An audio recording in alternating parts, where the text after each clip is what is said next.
तो nucleic acid है ना, न्यूक्लिक एसिड कल की लाइव क्लास में हम लोगों ने क्या होता है न्यूक्लिक एसिड, डीएनए क्या होता है, आरएनए क्या होता है, प्यूरिन क्या होता है, प्यूरिन बेसेस क्या होते हैं, न्यूक्लियोसाइड क्या होता है, न्यूक्लियोटाइड क्या होता है, राइबोस शुगर और डीऑक्सीराइबोस शुगर में क्या डिफरेंस है, ये सारी चीजें हम लोग प्रीवियस लेक्चर में देख चुके थे। राइट, जैसे हम बात करें पहले क्या बेसिकली बात करते हैं, बेसिक चीज क्या न्यूक्लियोसाइड की है ना, न्यूक्लियोसाइड।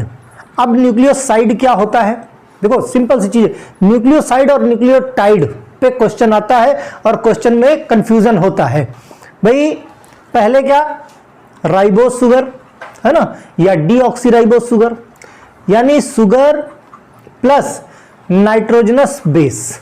नाइट्रोजनस बेस कौन से, जो adenine, guanine, thiamine, cytosine, uracil, ये हो गया न्यूक्लियोसाइड। अब बात करें अगर हम न्यूक्लियोटाइड की,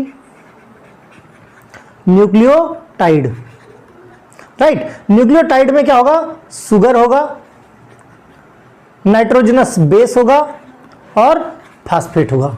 इसका मतलब ये जो फिगर है, ये वाला जो दिख रहा है, क्या है इसमें, देखो फास्फेट भी है, नाइट्रोजनस बेस भी है और राइबोस शुगर भी है। इसका मतलब ये क्या है, ये कौन सा, ये है न्यूक्लियोटाइड। न्यूक्लियोटाइड, इतनी चीज क्लियर हो गई। अब भाई अगर हम डीएनए की बात करें, दो चीजें होती है डीएनए और आरएनए। राइट, डीएनए की बात करें कौन कौन से बेस होंगे, एडेनिन होगा, गुआनिन होगा, थायामिन होगा और साइटोसिन होगा। ठीक, आरएनए की बात करें, आरएनए में क्या होगा, एडेनिन होगा, गुआनिन होगा, थायामिन की जगह यूरेसिल होगा, ठीक, और साइटोसिन की जगह साइटोसिन होगा। बात समझे। इसका मतलब अगर हम बात करें तो डीएनए और आरएनए में तीन जो नाइट्रोजनस बेस हैं, तीन नाइट्रोजनस बेस जो हैं वो कॉमन है। कौन से, एडेनिन, गुआनिन और साइटोसिन। अब डीएनए में थायामिन होता है और आरएनए में यूरेसिल होता है। ये डिफरेंस याद रखना, इसमें एमसीक्यू में क्वेश्चन पूछे जाते हैं तो कंफ्यूजन नहीं होना चाहिए।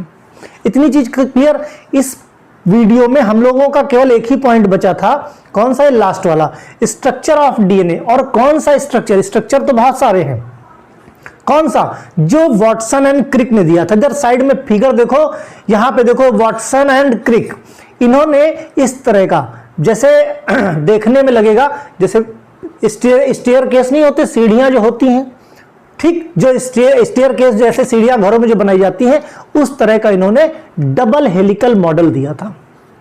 डबल हेलिकल मॉडल दिया था वाटसन एंड क्रिक ने। ठीक, इसी के बारे में हम बात करेंगे और आरएनए और उसके फंक्शन के बारे में। इतना क्लियर, इस वीडियो में इतना ही हमको देखना है। अब structure of DNA Watson and Crick model को क्या है, तो देखो ये दो तरह के हैं, दोनों फिगर देख लो, ये वाला हम स्टार्ट में दिखा चुके हैं और ये देखो वायर से समझाया गया, वायर से बना के कुछ इस तरह का एग्जैक्टली मॉडल उन्होंने दिया था। दूर से देखोगे तो लगेगा कि मकड़ी का जाला है, पास से आओगे और कॉन्फ़िगरेशन को समझने की कोशिश करोगे तो लगेगा स्टेयर्स एक के ऊपर एक के ऊपर एक के ऊपर एक लगी हुई है। समझे, तो यही मॉडल उन्होंने दिया था। Each strain is composed of long chain of monomer. Monomer क्या होते हैं, मोनोमर इसके होते हैं न्यूक्लियोटाइड। न्यूक्लियोटाइड क्या होते हैं, न्यूक्लियोटाइड में आपकी क्या होगा, शुगर होगा, नाइट्रोजनस बेस होगा और फॉस्फेट होगा। ये तीन चीज मिलकर बनेगा जो हमने अभी फिगर दिखाया, ये एक न्यूक्लियोटाइड है। राइट, एक न्यूक्लियोटाइड। और इसी तरह न्यूक्लियोटाइड, ढेर सारे न्यूक्लियोटाइड मिलते मिलते मिलते मिलते मिलते पॉलीमर बना लेते हैं। ठीक, या पॉलीमर जो होते हैं वही क्या होते हैं, डीएनए होते हैं। In cell DNA is organized into complex and dense protein known as chromosome. DNA को ही क्या बोलते हैं, ये कॉम्प्लेक्स प्रोटीन है। राइट, क्योंकि प्रोटीन के बेसेस ही तो हैं जो नाइट्रोजनस बेस हमारे हैं, एमिनो एसिड से ही डिराइव होके आए हैं। राइट, तो ये क्या करते हैं, इनको क्या बोलते हैं हम, क्रोमोसोम बोलते हैं। राइट, इन द प्रोकैरियोटिक, यानी इनिशियल जो सिंगल सेलुलर यूनिसेलुलर थी, प्रोकैरियोटिक सच एज बैक्टीरिया या कुछ फ्यू यूकैरियोट्स में extra chromosomal DNA which is called as plasmid. Means जो बैक्टीरिया होते हैं या जो भी प्रोकैरियोटिक ऑर्गेनिज्म होते हैं, कुछ एक हैं जो यूकैरियोट है, उनमें एक्स्ट्रा क्रोमोसोमल डीएनए होता है जिसको क्या बोलते हैं, प्लाज्मिड बोलते हैं। एमसीक्यू में ये क्वेश्चन पूछा जाता है। Plasmid are autonomous self replicating. Autonomous मतलब वो खुद अपने से ही, अपने पे ही उसका कंट्रोल रहता है, उस पर कोई और कंट्रोल नहीं करता और खुद रेप्लिकेट हो जाता है। Material which are used recombinant DNA technology in gene expression. जो रिकॉम्बिनेंट टेक्नोलॉजी है, रिकॉम्बिनेंट टेक्नोलॉजी क्या होती है? रिकॉम्बिनेंट मतलब कोई डीएनए का बेस है, ठीक इस तरह का डबल हेलिकल मॉडल है। अब मान लिया किसी को डायबिटीज है और डायबिटीज में कौन सी है, टाइप 1 है। अब ये डायबिटीज क्या होती है, टाइप 1 टाइप 2 क्या होता है, ये हमने फर्स्ट ईयर के केमिस्ट्री में भी पढ़ाया है, सेकंड ईयर में फार्माकोथेरेपेटिक्स में भी पढ़ाया है। आप देख सकते हो डायबिटीज बाय एवरेंसिंग का डालोगे तो निकल के आ जाएगा, ठीक। अब उसमें बेसिकली होता क्या है, टाइप 1 की बात करें तो टाइप 1 में जो बीटा सेल्स ऑफ लैंगरहैंस होती हैं, वहां से जो इंसुलिन का सिक्रीशन होता है वो नहीं हो पाता। क्यों नहीं हो पाता? क्योंकि बीटा सेल्स डेड हो जाती हैं, बीटा सेल्स नहीं रहती, इसी वजह से इंसुलिन का सिक्रीशन नहीं होता। अब इंसुलिन बनाने वाली सेल्स जो है वो डेड हो गई, कम हो गई इस वजह से। और ये क्यों हो गया? क्योंकि जेनेटिक चेंज हो गया, वहां की जो सेल्स हैं उसके डीएनए के सीक्वेंस में कुछ चेंज आ गया है, राइट। अब इसको ठीक कैसे किया जाए? भाई जीन्स में चेंज आ गया है तो चेक कैसे, ठीक कैसे किया जाए? किसी दूसरे ऑर्गेनिज्म का इंसुलिन बनाने वाला जो सीक्वेंस है, जो कोड है, उसके डीएनए से निकाल के इस डीएनए की सर्जरी की जाती, कट करके यहां पे वो कोडिंग फिट कर दी जाती है। इसी को बोलते हैं recombinant technology. Means again combine कर दिया गया डीएनए को, इसी को बोलते हैं रिकॉम्बिनेंट टेक्नोलॉजी, ठीक है। तो ऐसे प्लाज्मिड इसमें इस्तेमाल होते हैं, ठीक। डीएनए इज ए पॉलीमर, ठीक बिल्कुल सही है। पॉलीमर कैसे? क्योंकि मोनोमर न्यूक्लियोटाइड है, मोनोमर से मिलके बने हैं। डीऑक्सी न्यूक्लियोटाइड जिसको क्या बोलते हैं, कौन से मोनोमर है? मोनोमर कौन से? Deoxy nucleotide and found in chromosome, ठीक है। माइटोकॉन्ड्रिया में भी होते हैं और प्लांट में क्लोरोप्लास्ट में भी होते हैं। क्रोमोसोम यानी न्यूक्लियस के अंदर, है ना, और न्यूक्लियस के बाहर कहां पे होते हैं? न्यूक्लियस के बाहर माइटोकॉन्ड्रियल डीएनए होता है, माइटोकॉन्ड्रियल डीएनए होता है। प्लांट की बात करें तो क्लोरोप्लास्ट में होता है, right. The nuclear DNA is found in the basic protein called histone. अगर क्वेश्चन पूछ लिया जाए कि डीएनए में कौन सी बेसिक प्रोटीन इस्तेमाल होती है, उसका क्या नाम है, तो क्या नाम है? हिस्टोन प्रोटीन है। एमसीक्यू जब करवाऊंगा तो ये क्वेश्चन जरूर डालेंगे। DNA is present in every nucleated cells carries genetic information. DNA देखो, आरएनए और डीएनए में फर्क क्या है कि डीएनए न्यूक्लियस के अंदर होगा, बाहर नहीं जाएगा, या माइटोकॉन्ड्रिया के अंदर होगा, माइटोकॉन्ड्रियल डीएनए उसको बोलते हैं। आरएनए न्यूक्लियस के अंदर और बाहर दोनों जगह रहता है, राइट। तो जब आरएनए पढ़ेंगे तो उसके टाइप्स देख लेंगे हम कि उनके क्या काम होते हैं, क्योंकि 3 तरह के आरएनए होते हैं, messenger RNA, tRNA, mRNA, right. या तो ये तीनों की बात जब बात करेंगे, जब हम आरएनए की बात करेंगे। DNA was first discovered, DNA कब किसने डिस्कवर किया था? 1969 में। बट इन 1953 जेम्स वॉटसन, देखो 1869 में इसकी डिस्कवरी हुई थी। किसने किया था? प्रीवियस में हम लोग कंप्लीट डिस्कस कर चुके हैं, इधर अब जरूरत नहीं है। 1953 में जो वॉटसन क्रिक थे, James Watson and Francis Crick, James Watson पूरा नाम इनका, और फ्रांसिस क्रिक जिसको बोलते हैं वॉटसन एंड क्रिक, इन्होंने क्या किया था? डिटरमाइन किया था डीएनए इज द, कैसा है? Double helix spiral shape. Double helix क्या होता है? एक इधर से एक इधर से, दोनों को पकड़ के ऐसे घुमा दिया जाए, 2 धागे लिया जाए, 2 धागे उंगली में फंसा लो 2 तरफ, ठीक। अगर कभी भी डबल हेलिक्स देखना है, एक धागा इस उंगली से बांध लो, एक इससे बांध लो, एक इससे बांध लो, एक इससे बांध लो, ऐसे, और इसको पूरा एक रोल घुमा दो, वही क्या हो जाएगा? डबल हेलिक्स, उसी को बोलते हैं, ठीक। स्पाइरल शेप में घुमाना है। अब ये देखो, लेफ्ट साइड से घुमाओगे तो लेफ्ट हैंडेड हुआ, राइट साइड से घुमाओगे तो राइट हैंडेड होगा। ये अलग अलग तरीके के होंगे, टाइप्स हम देखेंगे अभी आगे, ठीक। Consist of 2 DNA strand coiled around each other, चूंकि 2 धागे रिप्रेजेंट करेंगे आपकी उंगलियों में 2 डीएनए स्ट्रैंड को, और उनको जब घुमा दोगे तो वो हेलिक्स मॉडल बन जाएगा। यही वॉटसन एंड क्रिक ने ऑब्जर्व किया था, बराबर। The model having following characteristic, कुछ इस मॉडल की कैरेक्टरिस्टिक है। DNA is well known double helix form by Watson Crick. Base pairing कैसे होती भाई? अगर बेस पेयरिंग की बात करें, ए की पेयरिंग किसके साथ होती है? टी के साथ होती है। एक मिनट, ए की पेयरिंग किसके साथ होगी? टी के साथ होगी। कैसे होगी? डबल बॉन्डेड होगी। और जी की पेयरिंग किससे होगी? सी के साथ। ए की पेयरिंग टी के साथ होगी और जी की पेयरिंग सी के साथ होगी। उल्टा मिटा दिया, इरेजर।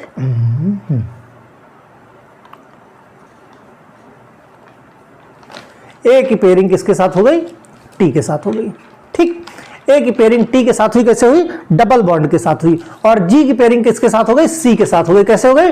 ट्रिपल बॉन्ड के साथ हो गई। यानी बॉन्ड किसका स्ट्रांग है? हमारा जी एंड सी का बॉन्ड स्ट्रांग है काफी, राइट?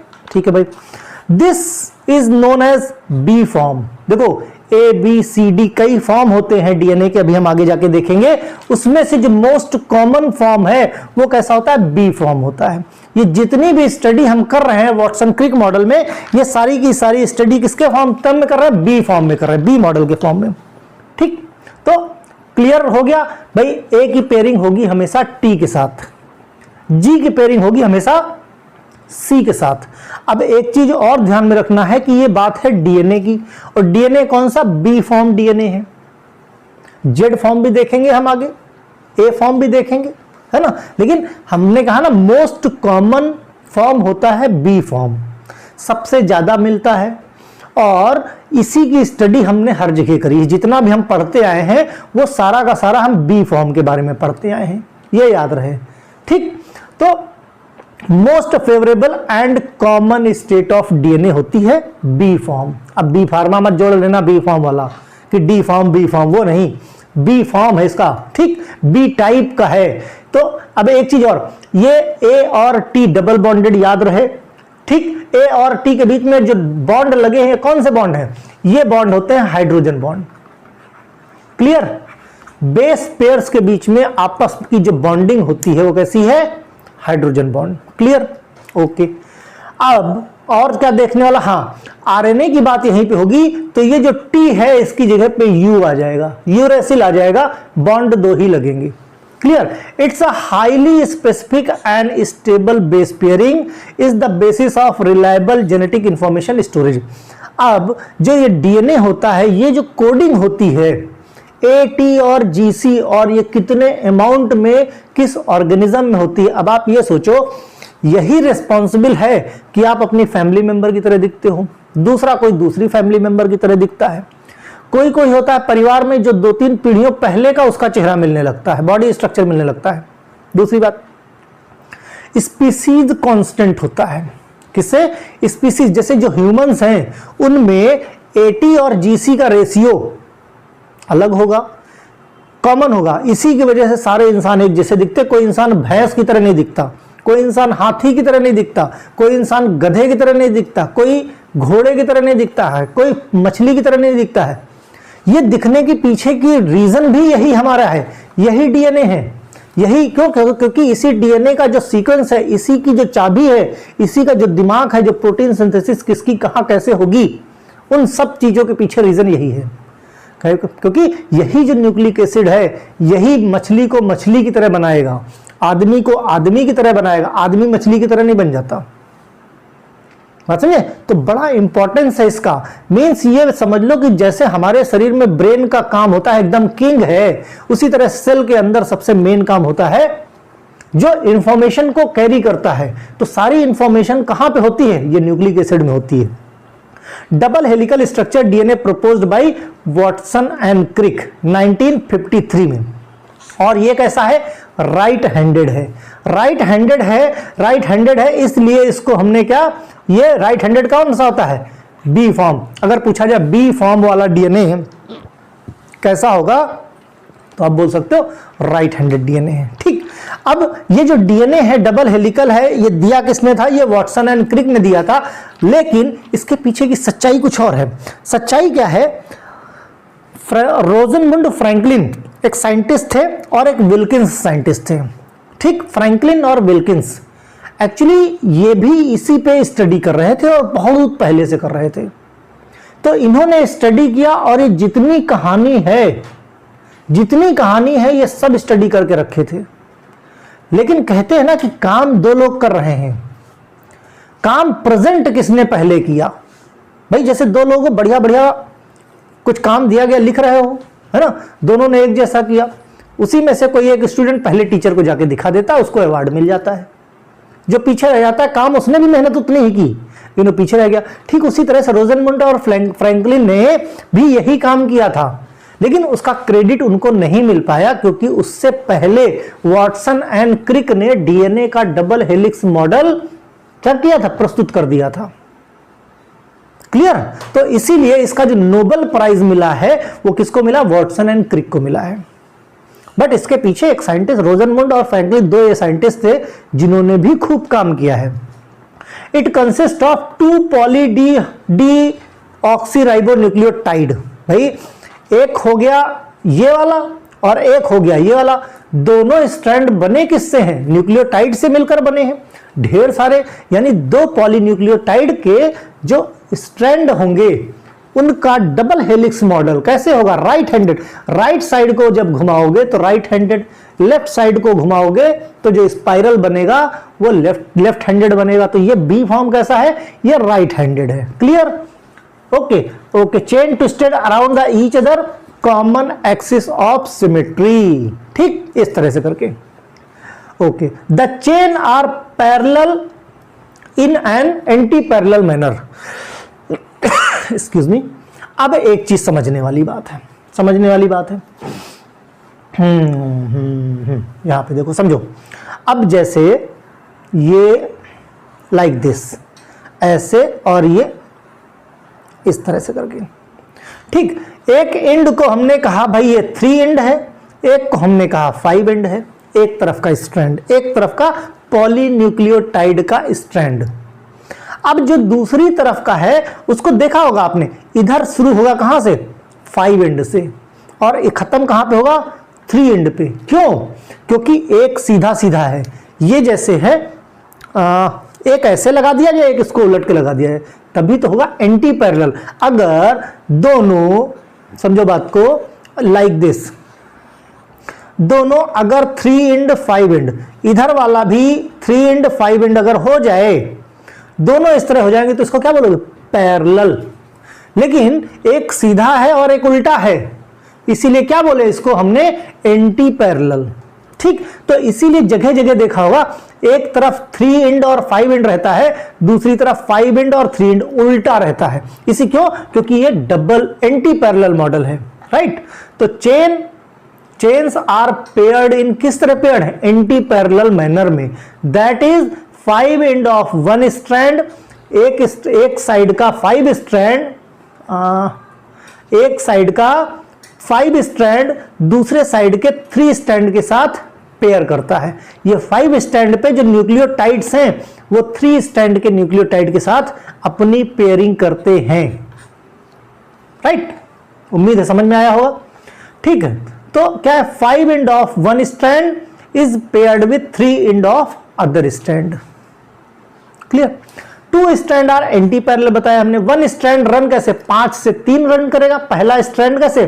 5 to 3 रन करेगा, तो दूसरा 3 to 5 रन करेगा। डायरेक्शन वाइल दूसरा क्या रहेगा? 3 से 5 इन डायरेक्शन मींस एक सीधा सीधा जाएगा, एक उल्टा उल्टा जाएगा। ओके, विड्थ दोनों डायमीटर के बीच में कितनी होगी? जो हेलिक्स है 20 एंगस्ट्रॉम। ये जो हेलिक्स है ये है, इनके बीच का जो डायामीटर है, ये जो डायामीटर है ये कितना होगा? या तो 20 एंगस्ट्रॉम है या 2 नैनोमीटर। 20 एंगस्ट्रॉम या 2 नैनोमीटर। किसकी बात हो रही? बी फॉर्म वाले की। राइट? अब ईच टर्न ऑफ हेलिक्स कितना? 34 एंगस्ट्रॉम या 34 नैनोमीटर। अब जैसे ये पेन है, एक रिवॉल्यूशन पूरा आपने घुमा दिया, मींस जहां से शुरू किया, जैसे किसी मंदिर के चक्कर लगाते हैं या कहीं पे दरगाह के चक्कर लगाते हैं, तो जहां से शुरू करते हैं वहीं पे आके खत्म किया तो एक पूरा चक्कर हो गया। अब राइट साइड को चक्कर लगाओगे तो राइट हैंडेड होगा, लेफ्ट साइड से चक्कर लगाओगे तो लेफ्ट हैंडेड हुआ। चूंकि बी फॉर्म की बात हो रही है तो राइट हैंडेड है। राइट हैंडेड से जब एक चक्कर घुमाएंगे, एक रिवॉल्यूशन पूरा देंगे, तो हम देखेंगे जहां से लेके जहां से शुरू हुआ और जहां पे खत्म हुआ एक रिवॉल्यूशन। जैसे देखो ये यहां से शुरू हुआ, ये वाला यहां से शुरू हुआ और इस पे खत्म हुआ, ये एक हो गया। घुमा के देखना, हाथ में फंसा के धागा घुमा के देखना, इसके बीच में इसकी जो डिस्टेंस है कितनी है 34 एंगस्ट्रॉम। कितना 34 एंगस्ट्रॉम, ठीक। या फिर इसी को हम क्या बोल सकते हैं 34 एंगस्ट्रॉम, या एक मिनट कितना 34, अच्छा ये जो 34 एंगस्ट्रॉम है, 34 एंगस्ट्रॉम के बीच में कितने न्यूक्लियोटाइड हुए, कितने न्यूक्लियोटाइड हुए, ये न्यूक्लियोटाइड हुए कितने 10 पेयर न्यूक्लियोटाइड्स के। ये जो एक न्यूक्लियोटाइड में एक सुगर, एक फास्फेट और एक नाइट्रोजनस बेस, इस तरह के 10 पेयर होंगे। पेयर मतलब ए का टी के साथ है ना, ए का टी के साथ, जी का सी के साथ, क्योंकि दोनों 3 एंड और 5 एंड दोनों चलेंगे ना सर्कुलर में, तो इसको हम बोलते हैं 3.4 नैनोमीटर, है ना, पॉइंट छूट गया, 3.4 नैनोमीटर या 34 एंगस्ट्रॉम बोल सकते हो। क्लियर। अगर नैनोमीटर में पूछा जाए तो 3.4 नैनोमीटर, ठीक, 3.4 नैनोमीटर, और एंगस्ट्रॉम में पूछा जाए तो 34 एंगस्ट्रॉम। क्लियर। और इस एक टन का डिस्टेंस है 34 एंगस्ट्रॉम या 3.4 नैनोमीटर। इसमें बेस पेयर कितने शामिल हुए, बेस पेयर शामिल हुए 10 बेस पेयर, ठीक, न्यूक्लियोटाइड की। अब यहां पे बात हुई एक टन की, अब बात करें एक बेस पेयर से दूसरे बेस पेयर की डिस्टेंस। अगर हमको 10 का डिस्टेंस पता है, 10 का डिस्टेंस पता है तो एक का डिस्टेंस पता लगा लोगे, कौन सी बड़ी बात है।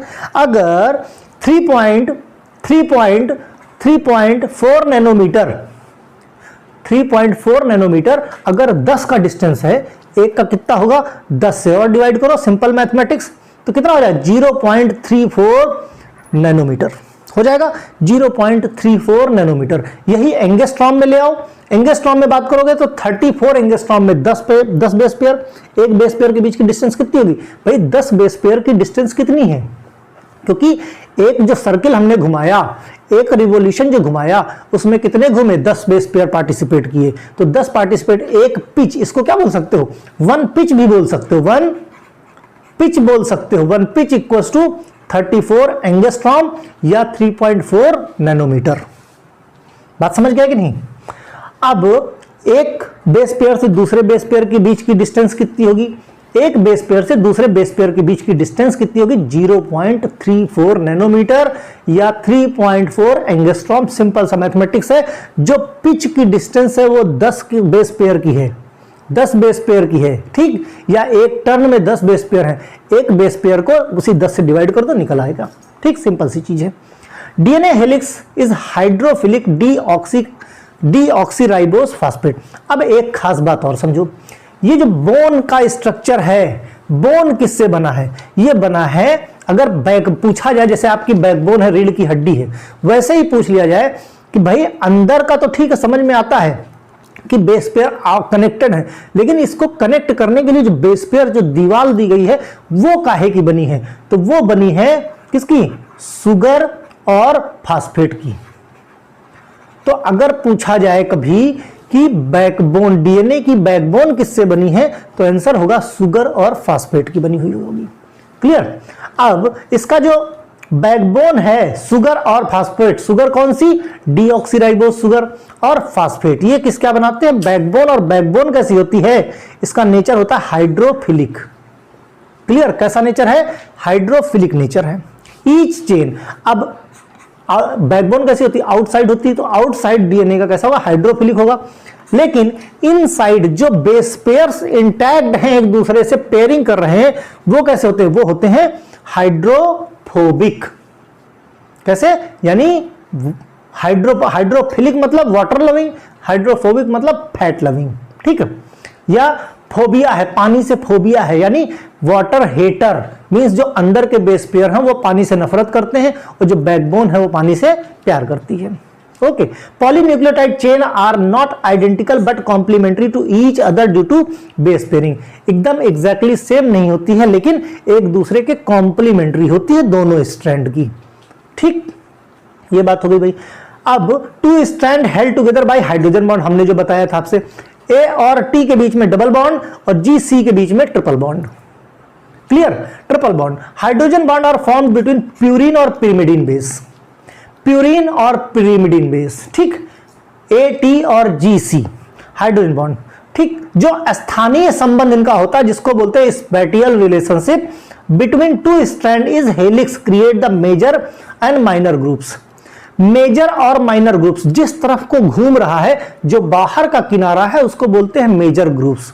मींस बड़ा सा सर्कल बन रहा है, ग्रुप्स मतलब वहां पे जो खांचा टाइप का बन रहा है, तो बाहर की तरफ से बड़ा और जब अंदर की तरफ से देखोगे तो छोटा।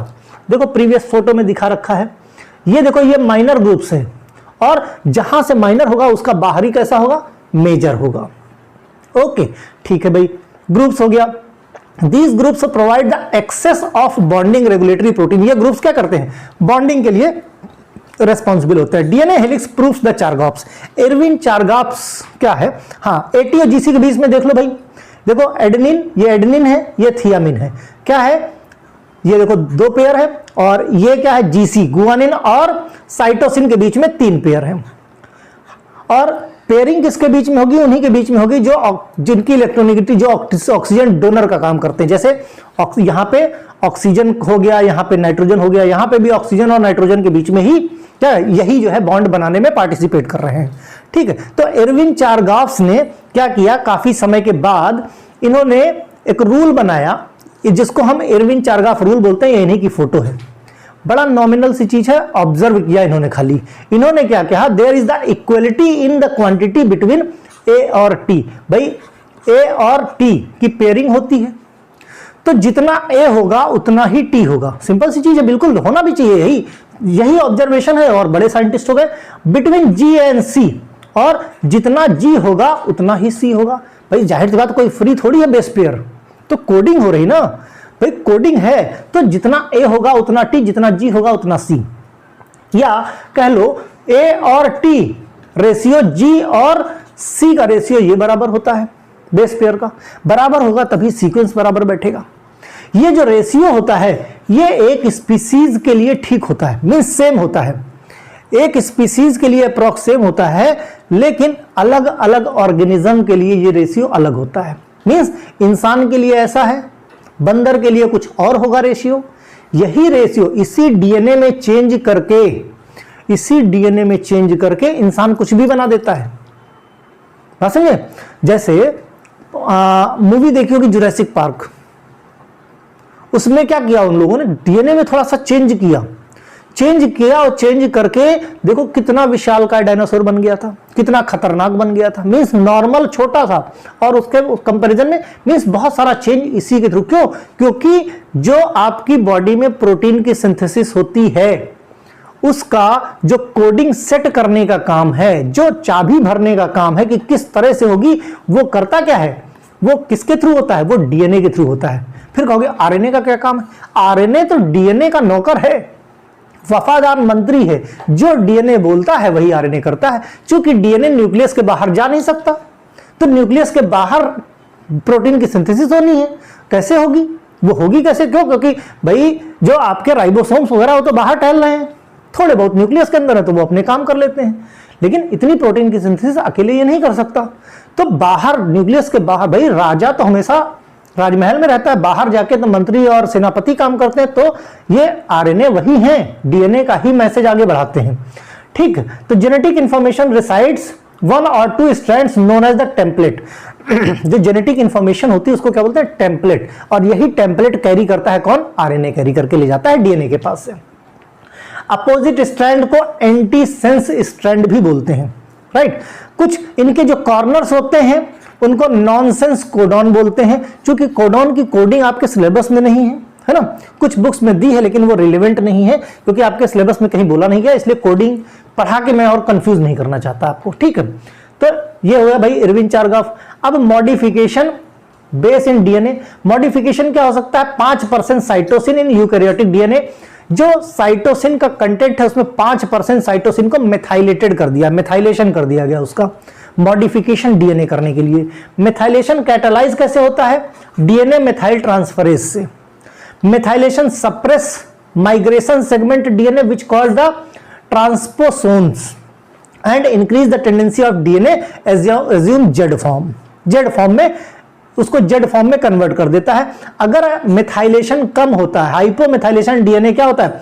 ये डेवलप कर देता है कैंसर को, कैंसर डेवलप कर देता है अगर मेथाइलेशन 5% से कम होता है तो। इस तरह से मॉडिफिकेशन किया जाता है। Confirmation on the DNA double helix. Double helix exist in 6 form, जो मैं बता रहा था 6 फॉर्म। कौन सी?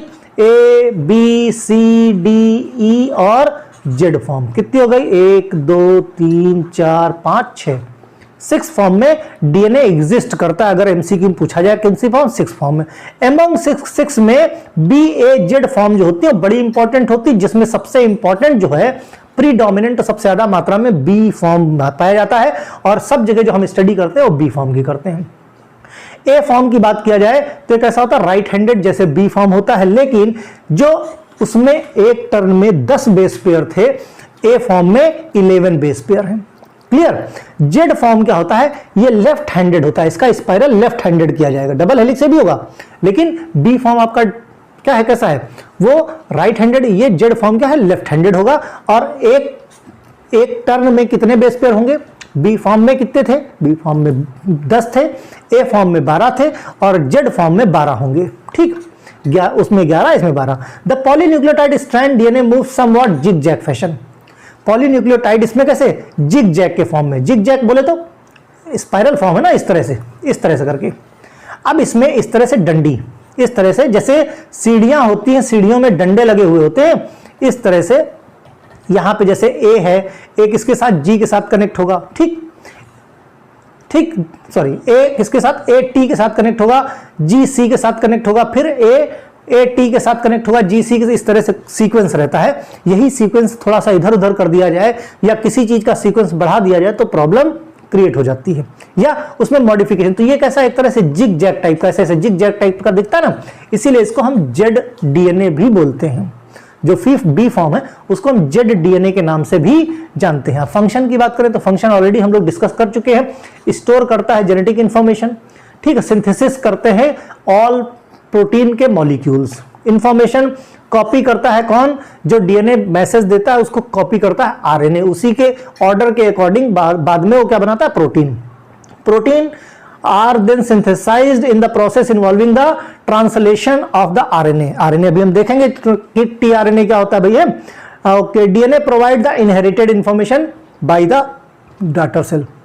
जो पेरेंट्स की इंफॉर्मेशन है वो नेक्स्ट जनरेशन में कैसे जाती हैं? डीएनए के थ्रू जाती हैं। DNA provide the template replication into daughter DNA molecule. DNA जाता है और वहां पे पेरेंट्स की तरह प्रोटीन की सिंथेसिस, पेरेंट्स की तरह का जो स्ट्रक्चर आता है। कोई बच्चा मां से मिलता है, कोई किसी का चेहरा पिता से मिलता है, किसी का चेहरा उसके बाबा दादी से मिलता है। क्यों बाबा दादी से मिलता है? भाई बाबा दादी का तो डीएनए गया नहीं, लेकिन बाबा दादी का डीएनए उनके बेटे में है, राइट। और वही मैसेज आगे ट्रांसक्राइब हुआ, तो ये हो सकता है। इसीलिए 2-3 पीढ़ी किसी का बच्चे का चेहरा, कोई कहता हमारे पर बाबा से मिलता है, कोई कहता है हमारी परदादी से मिलता है ना, इस तरह से करके। अब यहीं पे किसी का चेहरा नाना नानी से मिल जाता है। वहां पे कैसे होता है? जब मदर का डीएनए, माइटोकॉन्ड्रियल डीएनए जब ट्रांसमिट होता है किसमें? डॉटर सेल में, और वो रेप्लिकेट करता है तो किधर? मैटरनल साइड, पैटर्नल की जगह मैटरनल साइड से किसी का चेहरा मिलना शुरू हो जाता है। Okay, DNA role, genetic material, understanding the chemistry, allow the manipulate. कुल मिला के जो क्वालिटी ऑफ लाइफ है, डीएनए में इंप्रूवमेंट करके बहुत कुछ इसमें चेंज किया जा सकता है, और लगातार इस पे रिसर्च चालू है। These are also building blocks of the protein. Protein के बिल्डिंग ब्लॉक्स कैसे होंगे? Require the coding of protein. DNA require है। डीएनए किसके लिए? यही कोडिंग करता है हमारे किसके? प्रोटीन की। यही अमीनो एसिड लेके, जैसा बताता वैसे ही आरएनए अमीनो एसिड लेके आता है और उसी सीक्वेंस में अमीनो एसिड को सेट करता है और पेप्टाइड चेन बनाता है। ठीक, ऑर्डर कौन देता है? कौन चाबी भरता है? फार्मूला कौन डिसाइड करता है? डीएनए। जैसे मान लो डीएनए को मान लो research and development, R and D, formula बनाने का काम किसका? डीएनए का। ठीक, अब जो फार्मूला बना दिया तो फिर मैन्युफैक्चरिंग वाले सेट कर दिए उसी तरह से, जैसे फार्मूला बन के आया उसी तरह काम करते रहेंगे। तो मैन्युफैक्चरिंग इंडस्ट्रिया कौन हो गई, वो हो गया आपका आरएनए। अब स्ट्रक्चर ऑफ आरएनए की बात करूं, देखो सबसे पहले एडेनिन, गुआनिन, साइटोसिन और चेंज क्या हुआ, थायामिन की जगह यूरेसिल आ गया। इतना ही चेंज है, बाकी कोई चेंज नहीं है। अब बात कर ले तो ये है शुगर मॉलिक्यूल। शुगर मॉलिक्यूल और नाइट्रोजनस बेस के बीच में ग्लाइकोसिडिक बॉन्ड जैसे डीएनए में बन रहा था। शुगर मॉलिक्यूल से फास्फेट के बीच में बॉन्ड अगर बात की जाए तो कैसा है, फॉस्फोएस्टर बॉन्ड, फॉस्फोएस्टर बॉन्ड है। अब एक शुगर मॉलिक्यूल से दूसरे शुगर मॉलिक्यूल से जो फॉस्फेट जुड़ा है उसके बीच में कौन सा बॉन्ड है, फॉस्फोडाइस्टर बॉन्ड। कैसा है, फॉस्फोडाइस्टर बॉन्ड। ठीक, तो एक हो गया ग्लाइकोसिटिक, दूसरा हो गया फॉस्फोएस्टर बॉन्ड, तीसरा हो गया ग्लाइकोसिटिक, और एक बेस पेयर्स के बीच में जो बॉन्ड बनता है वो हाइड्रोजन बॉन्ड। तो कितने तरीके के डीएनए में बॉन्ड मिल गए, 4 तरीके के बॉन्ड हमने पढ़ लिए। तो कहीं भी हो तो समझ, डीएनए या आरएनए दोनों में। ठीक, तो ribonucleic acid RNA is long unbranch macromolecule consist of nucleotide. इसमें भी न्यूक्लियोटाइड्स ही हैं। क्यों, क्योंकि न्यूक्लियोटाइड होता क्या है, न्यूक्लियोटाइड में यहां पे राइबोस शुगर है। डीएनए की बात होगी तो डीऑक्सीराइबोस शुगर होती, बाकी ribose sugar plus nitrogenous base plus phosphate मिलकर न्यूक्लियोटाइड बनता है। और इसका एंड कैसा होता है, 3 and 5 फास्फोडाइस्टर बॉन्ड। ये 3 एंड है और ये 5 एंड है, इस तरह से। ठीक, फास्फोडाइस्टर बॉन्ड बनता है। It is the same the DNA, बिल्कुल डीएनए की तरह सेम रहता है, कहीं कोई फर्क नहीं, बस डीएनए डबल स्टैंडर्ड, ये सिंगल स्टैंडर्ड। डीएनए में डीऑक्सीराइबोस शुगर, इसमें ribose sugar. Clear. RNA differs from the DNA single strand, not contains the reason of the double helical. अब जब डबल स्ट्रैंड नहीं तो डबल हेलिकल स्ट्रक्चर नहीं, straight chain type का है। RNA contains ribose sugar. ठीक, DNA में क्या था, deoxyribose sugar. Structure of RNA किसने दिया था, रॉबर्ट विलियम हॉली, जिसको आरडब्ल्यू हॉली भी बोलते हैं। कब दिया था भाई, 1965 में। कहीं कहीं आरडब्ल्यू हॉली रहता है, कहीं कहीं रॉबर्ट विलियम हॉली रहता है। ठीक है, तो याद रहिए। Contains 4 major bases, purine pyrimidine bases में भी, एडेनिन गुआनिन उधर भी रहता था, साइटोसिन उसमें भी रहता था। फर्क क्या है, थायमिन की जगह यूरेसिल है खाली, इसमें इतना ही फर्क है, बाकी कोई खास फर्क नहीं है। DNA contains uracil instead of thiamine. Thiamine किसमें था, वो था डीएनए में। ठीक है, आरएनए पेयर एडेनिन। अब भाई देखो, ए टी के साथ, जी सी के साथ। अब ये डीएनए का है, अब अगर आरएनए की बात करें तो इसकी जगह पे क्या आ जाएगा, यूरेसिल आ जाएगा, बाकी का कोई चेंज नहीं है। ठीक है, ओके, ठीक है। हाँ, तो एडेनिन यूरेसिल के साथ, पहला वाला यूरेसिल के साथ, दूसरा वाला गुआनिन साइटोसिन के साथ। क्लियर, कहीं कोई फर्क नहीं। ओके, ठीक भाई, चलो अब टाइप ऑफ की बात करें। टाइप ऑफ आरएनए में टीआरएनए हो गया, एमआरएनए हो गया और राइबोसोमल आरएनए हो गए। ठीक, यहां पे कोई फर्क। अब देखो, जो आपका सबसे पहले टीआरएनए देख लो भाई। जो टीआरएनए होता है, tRNA transfer RNA serve the carrier molecule for amino acid. ये टीआरएनए जैसा डीएनए बोलता है। पहले देखो पढ़ना चाहिए हमको एमआरएनए। एमआरएनए क्या मैसेंजर होता है किसका, डीएनए का। डीएनए और आरएनए। ठीक, ये एमआरएनए को मैसेज देता है कौन, डीआरएनए। चूंकि डीएनए बाहर आ नहीं सकता, एमआरएनए बाहर आता है डीएनए का मैसेज लेके। क्या लेके, डीएनए का मैसेज लेके। जिस तरह से हमको आगे प्रोटीन सिंथेसिस करनी है तो वो अपना टेम्पलेट देता है, उस टेम्पलेट को कौन लेके आता है, एमआरएनए की। भाई ये ऑर्डर मिला है, इस तरह से हमको बनाना है, तो एमआरएनए वो मैसेज बाहर लेके आता है। फिर टीआरएनए क्या करता है, अब जो ये टीआरएनए है ये उसी सीक्वेंस में, टीआरएनए उसी सीक्वेंस में अमीनो एसिड को लेके आता है और सेट करता है, उसी तरह से अमीनो एसिड की सिंथेसिस होती है। ठीक है, फिर बात करते हैं राइबोसोमल आरएनए की। Ribosomal RNA is the major component. RRNA major component होता है किसका, राइबोसोम का। ये कैटालाइज करता है प्रोटीन की synthesis, peptide bond formation. Amino acid लेके कौन है, देखो मैसेज लेके आया मैसेंजर आरएनए। किसका मैसेज है, मैसेज है डीएनए का। क्या मैसेज है कि भाई चलो इतने अमीनो एसिड इस सीक्वेंस में लेके आ जाओ, लेके आ गए। अब फिर बचा कौन, राइबोसोमल आरएनए। ये क्या करेगा, ये जो अमीनो एसिड आए इनको खुला थोड़ी छोड़ देंगे, इनके बीच में पेप्टाइड बॉन्ड का फॉर्मेशन करने का काम mRNA करता है। तो इस तरह से ये इनके काम होते हैं।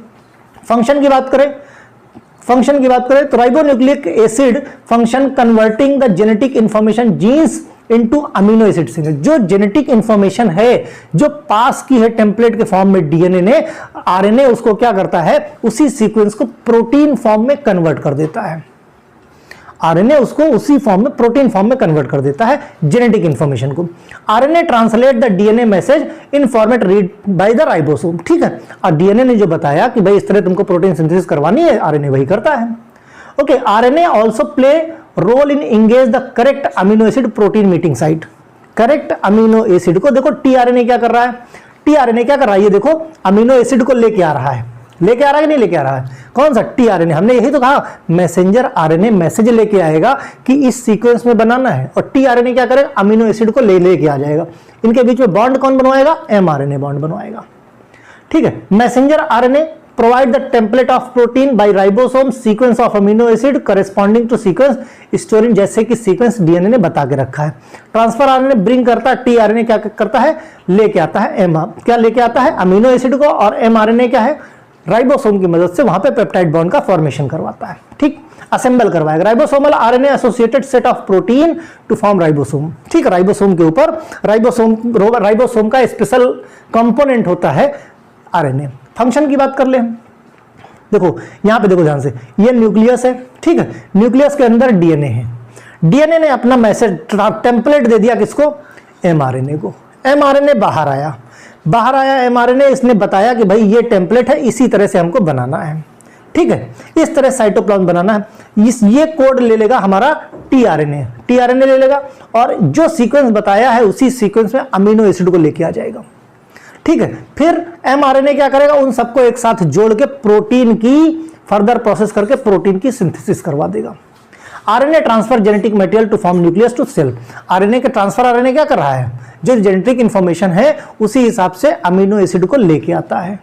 ठीक, तो इस तरह से कंप्लीट न्यूक्लिक एसिड खत्म होता है। लेकिन अगर कोई और समस्या हो, किसी भी तरह की XYZ कोई समस्या अगर होती है, और कुछ बच रहा है क्या, मेरे ख्याल से और कुछ नहीं बच रहा है इसमें, है ना। तो न्यूक्लिक एसिड में कोई प्रॉब्लम हो तो आप कमेंट सेक्शन में लिखना, एक बार रिवीजन करवा देंगे लाइव क्लास लेके, अगर कोई समस्या होती है तो। Otherwise best of luck, share and subscribe, bye.